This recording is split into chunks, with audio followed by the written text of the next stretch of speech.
राधे राधे दोस्तों, मैं अधिवक्ता किशोर कुणाल अपने इस YouTube चैनल में आप सभी का फिर से स्वागत करता हूं। जुडिशरी की तैयारी बहुत से कोचिंग संस्थान में होती है और इसके सलाहकार भी कई मिल जाएंगे, लेकिन वकालत कैसे करें, इसके लिए लंबे समय की साधना के लिए वास्तविक वकालत के साधक की खोज करना पड़ता है। इस दिखावटी दुनिया में वास्तविक हीरे की तलाश करना बहुत मुश्किल है।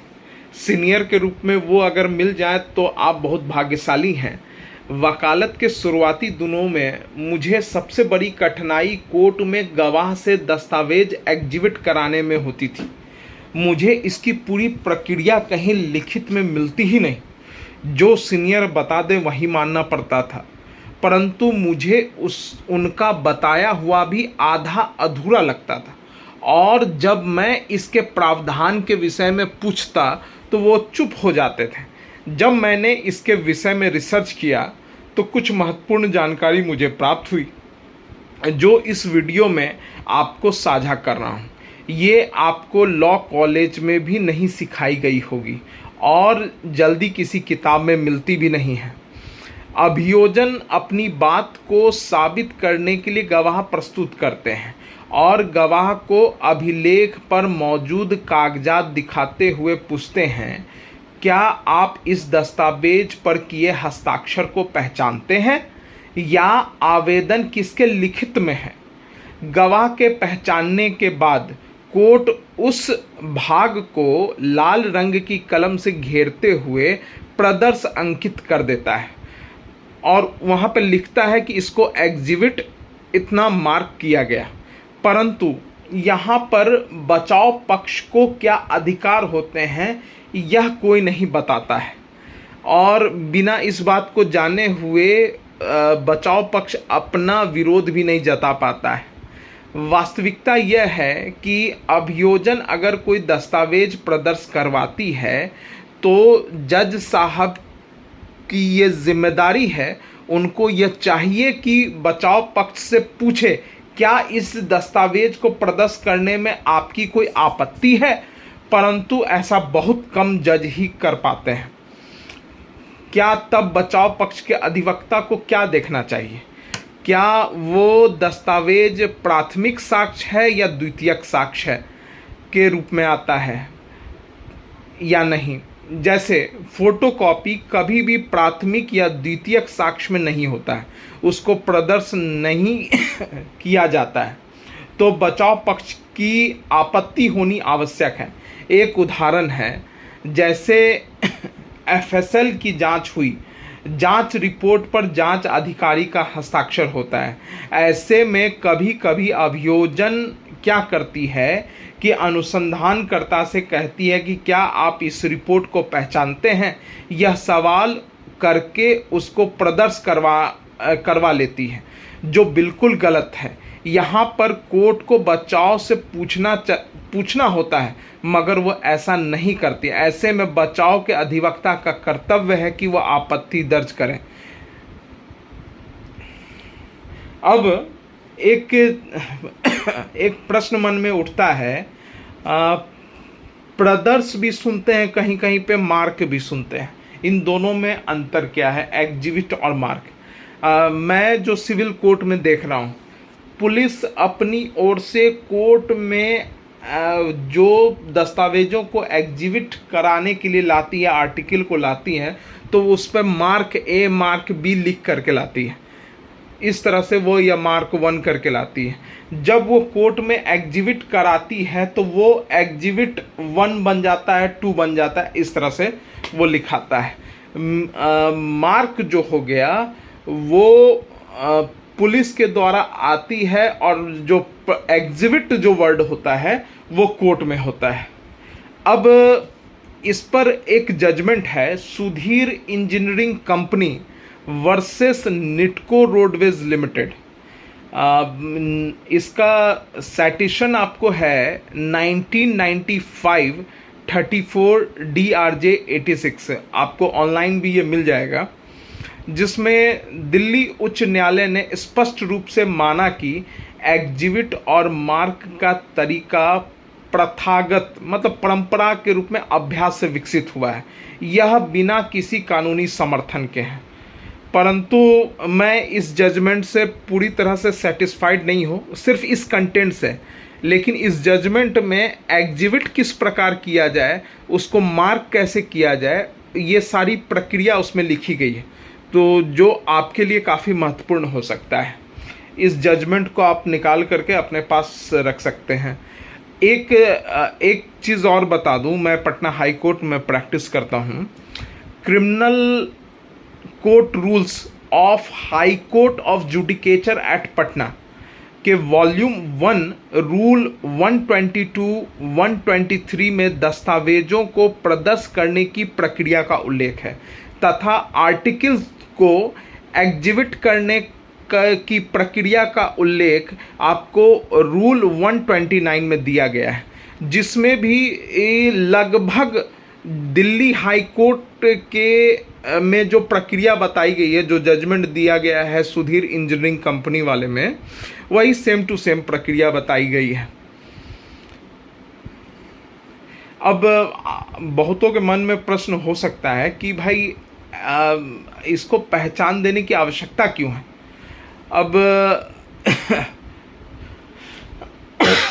ये कोर्ट अपने आसानी के लिए ये नाम देता है। जैसे आप जजमेंट जिस समय लिख रहा हो, लिखने के टाइम में निष्कर्ष लिखने के टाइम में वो जब एग्जिबिट 1 जैसे कोई एफएसएल का रिपोर्ट है, कोई पोस्टमार्टम का रिपोर्ट है, कोई 164 है, उसको जो एग्जिबिट मार्क है उसको जजमेंट में लिखने में कोर्ट को आसानी रहती है, इसलिए ये एग्जिबिट मार्क दिया जाता है।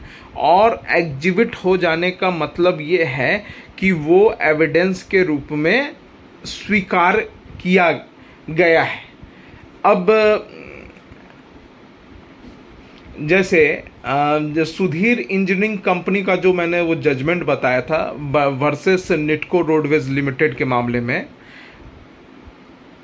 अदालत ने एक दस्तावेज के लिए एक नाम पर पहुंचने में इसमें विभिन्न प्रथाओं की चर्चा की है। ठीक है, पटना में आमतौर पे मैं देखता हूँ कि अदालतें जो हैं एक दस्तावेज को जब एग्जिबिट करती हैं तो उसमें EX exhibit 1 oblique PW P for prosecution, W for witness -1। Civil में सेम होता है, उसमें P for plaintiff, W for witness और 1 हो जाता है, या जो भी नंबर के क्रम में आता है वो हो जाता है, के रूप में पहचान देती है।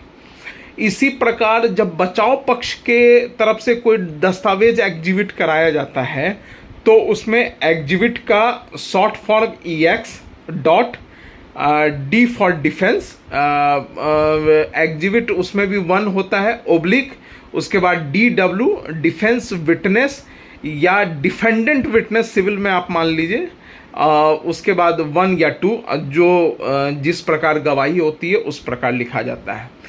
एक सबसे अहम चीज़ जो मैं सिविल कोर्ट में देख रहा हूँ, क्रॉस एग्जामिनेशन के दौरान लोगों को डॉक्यूमेंट एग्जिबिट कराने आता नहीं है, और यहाँ तक कि जब डिफेंस के वकील क्रॉस एग्जामिनेशन के दौरान कोई दस्तावेज को एग्जिबिट कराने आते हैं तो जज भी एग्जिबिट करने से मना कर देते हैं, और वो सिर्फ इतना कहते हैं कि आप इस डॉक्यूमेंट की चर्चा कर दीजिए, अपने डिफेंस विटनेस के दौरान इसको लाइएगा, जबकि ये गलत है।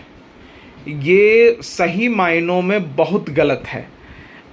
एक्चुअली में क्रॉस एग्जामिनेशन के दौरान एग्जिबिट करने की प्रक्रिया जो मैंने सुधीर कुमार वाले जो जजमेंट में मैंने बताया, सुधीर इंजीनियरिंग कंपनी बनाम निटको में, उसमें भी दी गई है, जो criminal court rules of high court of judicature at Patna volume 1 में भी दिया गया है, जिसके अंतर्गत जब भी आप क्रॉस एग्जामिनेशन के दौरान दस्तावेजों को एग्जिबिट कराते हैं, उस समय आप गवाह से पूछे कि ये दस्तावेज को आप पहचानते हैं, वो उस दस्तावेज के बारे में पहचानते हैं, तो वो बोल देगा कि नहीं।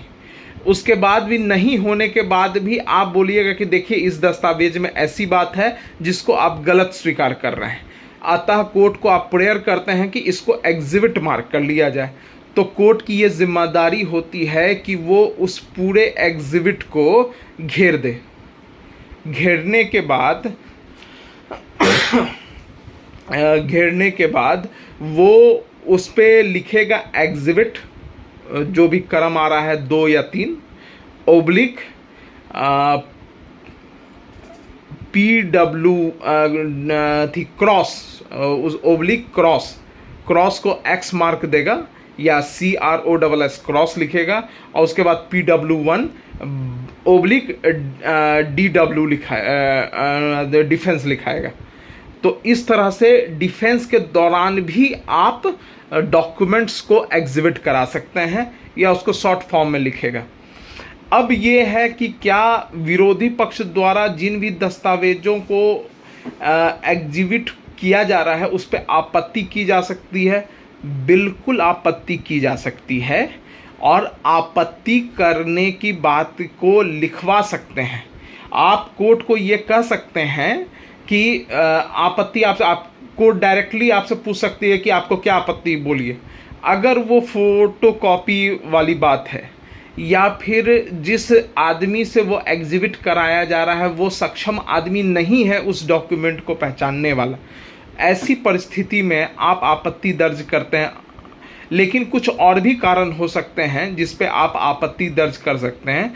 उसके लिए आप न्यायालय को कह सकते हैं कि मैं अभी इस बात को नहीं बोलूँगा, at the time of argument इनके एग्जिबिट पर दस्तावेज की ऑथेंटिसिटी पर बोलूँगा। इस पर कोर्ट क्या करेगी, वो आपत्ति बगल में लिख लेगी, जहाँ पे एग्जिबिट है आपत्ति के साथ इसको एग्जिबिट मार्क किया गया, इस तरह से वो लाल कलम से लिख लेगी।